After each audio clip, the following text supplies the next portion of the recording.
Hey you, it's Abby.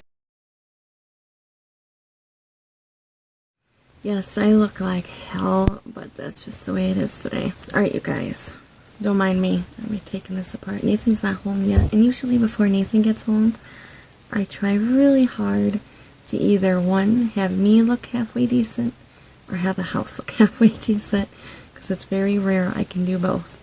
So I've been having a lot of you ask, how am I a mother? How do I survive it? How do I do it? Where are we going to have one of those videos, you guys? Kids are outside playing. Hopefully not, but we'll see. It could be a series of videos, really. Already parenting is hard when you're a healthy parent, let alone dealing with some kind of chronic illness. The truth is, the house is a mess. I'm a mess. Kids are a little dirty, but they're in a lot better shape than mom is. I'm still learning, but I've really learned the kind of stuff that matters. I used to be really paranoid on the house.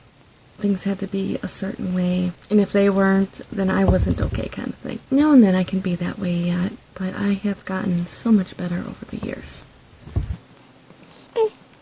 What it boils down to, I think, is the matter of what really matters to the kids. When they grow up, are they gonna care more about exactly how the house looked like, or if I was down there in the messy house playing with them? And I know we all can't be jumping around, play that football. Like my mom, she got to play football with us, and I used to have a really bad jealousy about that. You know, playing football, soccer.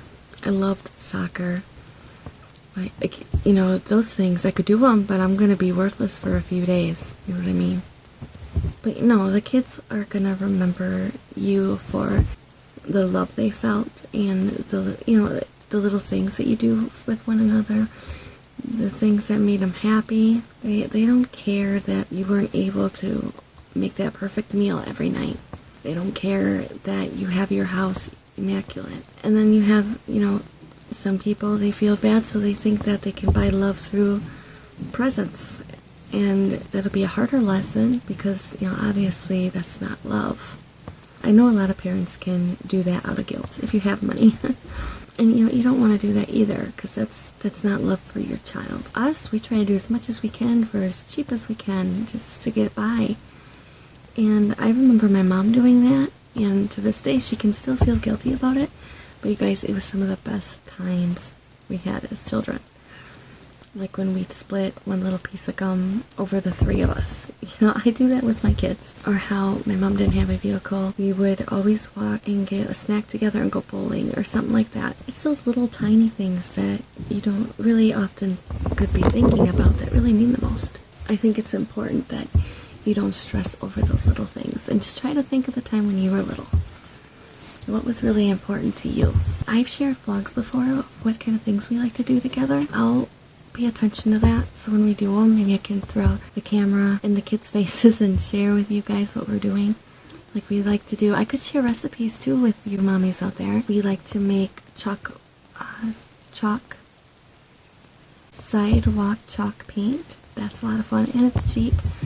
We like to do a lot of coloring together, reading books, and that's something my mom did all the time. As much as she worked, she always made sure us kids went to bed with a story.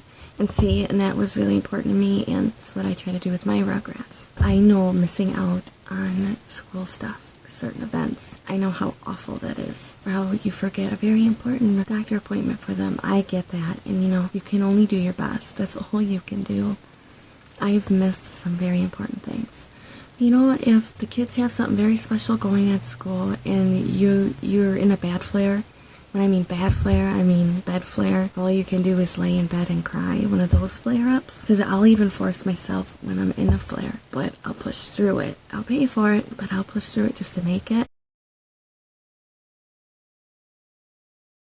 Try to stick with going the main ones, because the children can have a lot of stuff going on. But if you can't make the big one, ask someone that's going if they could record it for you, and then have them watch it with you. No matter what, at least talk to your child and ask them how their day was. Them seeing you put that effort in there is going to mean the world. So many different situations. Every family's different. You got your single moms. Oh boy, the single spoonie mothers and the daddies. Oh, I give you credit. I couldn't imagine that. Yeah, Nathan can spend a lot of time away from home, but he's a help. But I could share little things along the way as we go on. I was trying to put some thought into it the other day, and I just wasn't sure exactly where to go with it. So I hope this helps a little bit. This is your different normal. You can't compare this life with healthy life you had before. You can't. You're gonna fail any way you look around it. It's gonna be more of a disappointment. It's gonna be more upsetting than anything and just set you back anyways. Do your best to be happy and have your children be happy. That's all you can do. And even when you're perfectly healthy, your kids are perfectly healthy, there's gonna be times where you both aren't happy yet. It just happens. It's part of life. So I think just making the best of it and tackling each struggle, one struggle at a time, make a big difference. Depending on how old your child is, try to talk to them at their level. Had little talks with Gracie, and she seems to understand it pretty good. She knows that she can ask me questions and stuff. Sometimes she likes to announce it to the world. Well, my mom has fibromyalgia, but she still went for a hike today.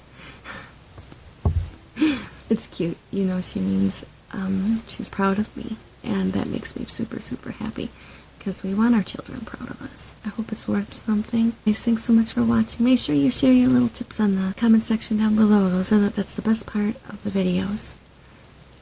And share little things that you like to do, little things with your children.